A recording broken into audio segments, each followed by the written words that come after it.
এক যুগেরও বেশি সময় পর হামদো-টিকারি সড়কে ফিরেছে স্বস্তি। ঠিকাদারি প্রতিষ্ঠান নিম্নমানের কাজ সেরে গেলেও এই সড়কে বর্তমানে বেশ আনন্দেই আছে পথচারীরা।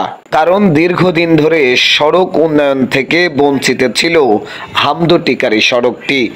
হামদো-টিকারি সড়ক ঝিনাইদহ সদর উপজেলার হামদো-টিকারি সড়কটি হামদো থেকে শুরু হয়ে টিকারি বাজার পর্যন্ত সড়কটি বিদ্যমান। এই সড়কে প্রতিদিন আনুমানিক 50,000 লোক চলাচল করেন। ঝিনাইদহ সদর উপজেলার পৌরসভার কয়েকটি গ্রাম ও ঝিনাইদহ সদর উপজেলার 5টি ইউনিয়নের মানুষের নিত্য আসা যাওয়া এই সড়কে। এছাড়াও মাগুরার ধনেশ্বর গাতি সহ বেঙ্গা বেরোল ও বেশ কিছু এলাকার মানুষ এ সড়কে দীর্ঘদিনের চলাচল।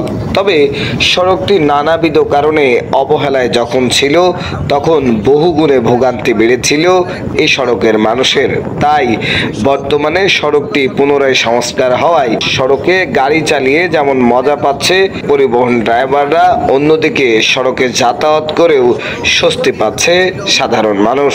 এখন বর্তমানে সড়কটিতে প্রাণবন্ত চলাচলের এক অন্যতম মাধ্যম।